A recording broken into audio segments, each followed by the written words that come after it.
Welcome Kumar. Welcome Kumar. என்ன நம்மள welcome பண்ணுறோம், நீங்கள் ஷார்ட் ஆகக்கூடாது. நானும் குமார் தான், இவரும் குமார் தான், இவங்களும் குமார் தான். So welcome. அருண் விஜய் அவரோட படம் வருது அப்படின்னா அங்கே பார்த்துருக்காங்க இல்லையா, அவங்க வந்து நிறைய எதிர்பார்ப்பு இருக்கும், நிறைய கேள்விகள் இருக்கும், சில பயங்களும் இருக்கும். ஏன்னா நாங்கள் காசு கொடுத்து படம் வர முடியாது. அவங்களோட பயங்கள் தான் இப்போ நம்ம பேச போகிறோம். அது நீங்கள் வந்து உங்கள் சைட்லேருந்து அப்படி பேசிட்டே இருக்கணும். அவங்களோட மைண்ட் வாய்ஸ் தான் எங்களோட கேள்விகள். சரி Kumar. Super Kumar.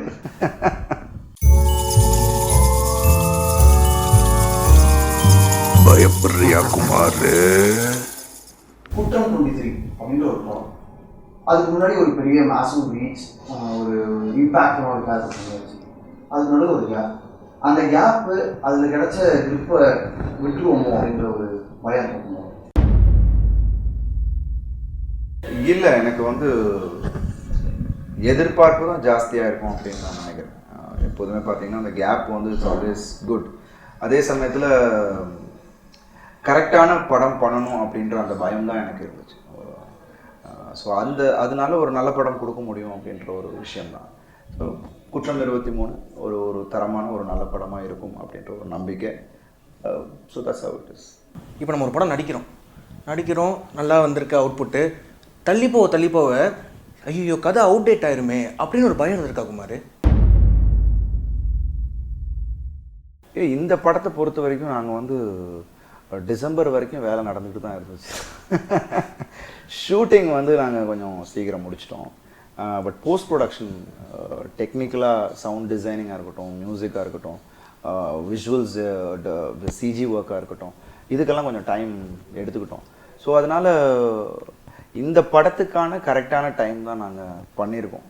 So maybe சிங்கம் ஒரு படம் கொஞ்சம் தள்ள எங்களுக்கு வந்து கொஞ்சம் டேட்ஸ் தள்ளிகிட்டே இருந்துச்சு. அது நாங்கள் மட்டும் இல்லை, அது நிறைய படங்கள் அதனால் வந்து தள்ளுறதா இருந்துச்சு. So it happens in the industry. So அதனால் அதுக்கு யாரையும் ப்ளேம் பண்ண முடியாது. It happens. ஒன்றும் பெருசாக ஒன்றும் தள்ளின மாதிரி தெரியல. So it's fresh always. So script is fresh. கண்டிப்பாக அது கரெக்டாக ஃப்ரெஷ்ஷாக தான் நாங்கள் கொடுத்துருக்கோம். கரெக்டாக முடித்தோம். ஒரு 2 மாதம் பப்ளிசிட்டி ஆனிச்சு. கரெக்டாக நான் உங்கள்கிட்ட கொடுக்குறோம். அவ்வளோ அடுத்த படம், அதாவது குற்றம் 23, அடுத்து வாதி, அதுக்கு அடுத்த படம் அஃபிஷியல் அனௌன்ஸ்மெண்ட் சைன் பண்ண மாதிரி எதுவும் வரல. ஸோ குற்றம் 23 கிடைக்கும் ஒரு ரெஸ்பான்சஸ் தான் அடுத்த படம் முடிவு பண்ண போகிறீங்க? இல்லை, நான் வந்து ஆல்ரெடி ஸ்கிரிப்ட் டிசைட் பண்ணிட்டேன். It will be a combo. So அது வந்து வில் பி ஸ்டார்டிங். அது ரொம்ப ஓடுவாக நம்ம முன்னாடி பண்ண வேண்டாம் அப்படின்றது தான். ஏன்னா எனக்கு என்னென்னா இந்த படம் நிச்சயமாக அது ஒரு அங்கீகாரம் கிடைக்கும் அப்படின்ற நம்பிக்கை இருக்குது. ஸோ அதனால் முன்னாடியே நான் அடுத்தது என்ன பண்ணலாம் அப்படின்றது ஒரு மைண்ட் செட்லேயே இருந்தேன். ஒரு 2-3 ஸ்கிரிப்ட் கேட்டு வச்சுருந்தேன். கண்டிப்பாக அதை நாங்கள் ஆரம்பிச்சிடும். கண்டிப்பாக குற்றம் 23 என்ன அதுக்கான கிடைக்கிற ரெஸ்பான்ஸ் இதெல்லாம் மீறி யார் நல்ல கதைகள் நமக்கு வருதோ அதை நான் கண்டிப்பாக அடுத்தது செலக்ட் பண்ணி பண்ணேன். But already I fixed one. Villain role பண்ணுறதுக்கு ஒரு செம்ம கட்ஸ் வேணும். பண்ணி முடித்தோடனே ஒரு செம்மையாக ஹிட் ஆகுது, செம்மையாக நேம் ஆயாச்சு.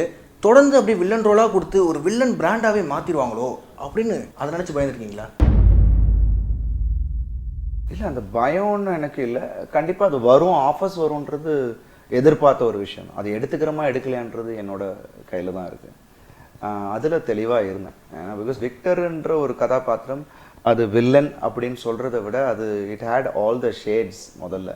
அண்ட் அது கௌதம் சார் அது உள்ளே இருந்தாங்க, அஜித் சார் அது உள்ளே இருந்தாங்க, நிறைய பரிமாணங்கள் அந்த கதாபாத்திரம் இருந்தது. ஸோ அதுதான் அட்ராக்டட் மீ டுவர்ட்ஸ் தட்.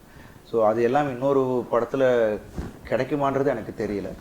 அப்படி அமைஞ்சால் கண்டிப்பாக நான் பண்ணுவேன். பட் அந்த மாதிரியாக எனக்கு எதுவும் தோணலை. ஆஃபர்ஸ் வராமல் இல்லை, வந்துச்சு, பெரிய படங்களில் வந்துச்சு, பெரிய ஹீரோஸ் ஆப்போசிட்டாக வந்தது. பட் எனக்கு அது சாட்டிஸ்ஃபைங்காக தெரியல. கௌதம் வாசுதேவன் அவர்கள் கோர்ட்டுக்கு இந்த போது காமிச்சாங்க, இப்போ அறிவரன் அவர்கள் கோர்ட்டுக்கு இந்த போது காமிக்க அப்படின்னு ரொம்ப கான்ஃபிடென்ட்டாக சொல்லியிருந்தீங்க.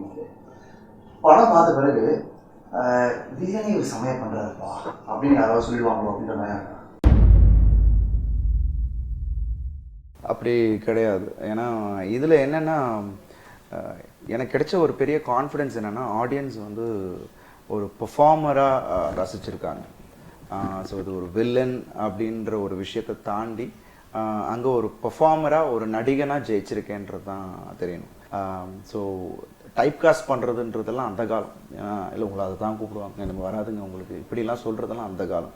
இப்போ வந்து இட்ஸ் சேஞ்ச். எக்ஸ்பெரிமெண்டல் மூவிஸ் பண்ணலாம். அண்ட் நம்ம மைண்ட் செட்டும் இருக்குதுங்க. As an actor you should be confident. எனக்கு கான்ஃபிடென்ட் இல்லைன்னா அப்புறம் நீங்கள் அது மாதிரி பண்ணிட்டு போயிட வேண்டியதான். கான்ஃபிடென்ஸ் இருக்கும்போது because I have a lot of things to explore. இந்த சைட்லேயும் நிறைய விஷயங்கள் எக்ஸ்ப்ளோர் பண்ண வேண்டியது இருக்குது. ப்ளே கிரவுண்ட் இருக்குது, பஸ் விளையாட வேண்டியதுதான். காப் ரோல் பண்ணுறீங்க, அப்போ வந்து இதான் ஒரு ஃபஸ்ட் டைம் காப் ரோல் பண்ணுறீங்க. அப்படி இருக்கும்போது மக்கள் ஏற்றுப்பாங்களா நம்மளை ஒரு போலீஸா அப்படின்ற ஒரு பயம் இருந்திருக்கா குமார்? சைன் பண்ணும்போது இல்லை, எனக்கு முன்னாடியே வந்து எனக்கு ஒரு கான்ஃபிடென்ஸ் கொடுத்தது ஜனநாதன் டிரெக்டர். இயற்கை பண்ணும்போது ஒரு கேப்டன் அந்த யூனிஃபார்ம் அது எனக்கு செட் ஆகுமான்னு அப்போ பயந்தேன். பட் அதுக்கப்புறம் அது கிடைச்ச ஒரு ரெஸ்பான்ஸ், அவர் வச்சுருந்த அந்த கான்ஃபிடென்ஸ் எனக்குள்ள ஒரு கான்ஃபிடென்ஸ் கொடுத்துச்சு. ஸோ ஷார்ட்டுக்கு நான் போலீஸ்ன்னு யூனிஃபார்ம் போட்டு வர முடியாது, ஏன்னா அது அந்த மாதிரியான கதை, அதில் தேவையில்லை அந்த இடத்துல. நானே கேட்டேன், என்ன சார் காப்புன்னு சொல்லிட்டு நிறைய இடத்துல நமக்கு இன்னும் கொஞ்சம் யூஸ் பண்ணலாமே, காப்புன்னு சொல்லிட்டு கையில் காப்போட விட்டாங்களே. அது அவர் ரொம்ப கிளியராக இருந்தார் நிறைய விஷயம். அண்ட் ஐ ஃபெல் ஜென்யூன்லி அது கரெக்டான விஷயமா தோணுச்சு. எங்கே யூஸ் பண்ணணுமோ அங்கே தான் யூஸ் பண்ணோம். ஸோ அது என்னால் முடியுன்ற ஒரு நம்பிக்கை. ஸோ அதனால் பயம் எனக்கு இருந்ததே இல்லை. ஸோ அதனால தான் நம்ம வந்து எங்கேயுமே ஓவர் டூ பண்ணிடக்கூடாது, ஆடியன்ஸை வந்து அப்படின்ற மாதிரி ஒரு வந்துடக்கூடாது அப்படின்றதுக்காக அதில் தான் பயமாக இருந்தேனே தவிர பெர்ஃபார்ம் பண்ண முடியாது, நம்மளால் இது பண்ண முடியாதுன்னு நான் நினச்சதே கிடையாது. ஏன்னா இப்போ நான் விக்டர் பண்ணும்போது கூட there was a lot of negative இது பின்னாடி சொல்லும் போது அவரெல்லாம் பத்த மாட்டார்ப்பா அப்படின்லாம் சொன்னாங்க. அதெல்லாம் முடியாது, தலை வேறு எதிர்த்தாப்புல அப்படின்லாம் நிறைய டிஸ்கரேஜ்மெண்ட் இருந்துச்சு. கௌதம் சாருக்கே வந்து நிறைய ஃபீட்பேக் வந்து இல்லை சார் நீங்கள் தப்பு பண்ணுறீங்கன்னு நினைக்கிறேன் அப்படின்லாம் சொன்னாங்க. பட் கான்ஃபிடென்ட்டாக கௌதம் சார், ஒன்று அஜித் சார், இவங்க 2 பேரும் கான்ஃபிடென்ட்டாக இருந்தாங்க. மற்ற நிறைய பேர் ப்ரொடக்ஷன் சைட்லேயும் சரி எல்லாருமே வந்து ஒரு மாதிரி பயமாக தான் இருந்தாங்க. பட் படம் பார்த்ததுக்கப்புறம் அவங்களே வந்து கௌதம் சார்கிட்ட வந்து சொல்லியிருக்காங்க. ஸோ அது மாதிரி தான். So you have to be confident. So I'm confident.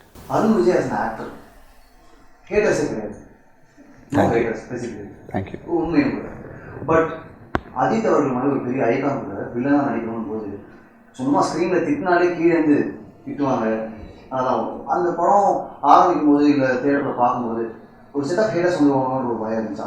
Of course அது நடக்குது, செம்மையாக அப்ரிஷியேட் பண்ணப்பட்டது எல்லாம் ஓகே. பட் உங்களுக்கு பர்சனாக அது தோணுச்சா? இல்லையா பேக் ஃபயர் ஆயிருமோ அப்படின்னு யோசிச்சிருக்கீங்களா? இல்லை, நிச்சயமாக எனக்கு தோணுச்சு.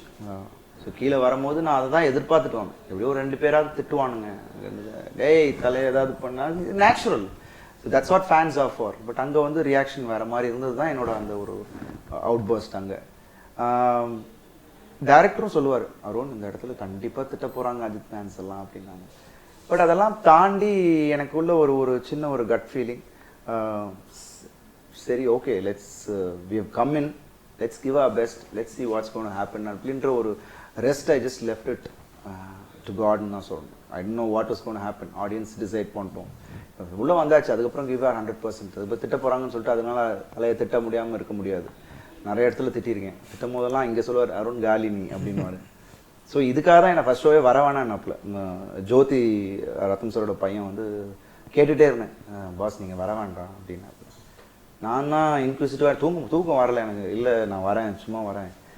சரி எல்லாத்துக்கும் ஃபேஸ் தயாராகி தான் போனேன். ஸோ அதனால் things turned over. So thanks to the audience. ரொம்ப சந்தோஷம். தேங்க்யூ. ரொம்ப நன்றி இந்த ஷோக்கு அக்செப்ட் பண்ணிட்டு. Pleasures man.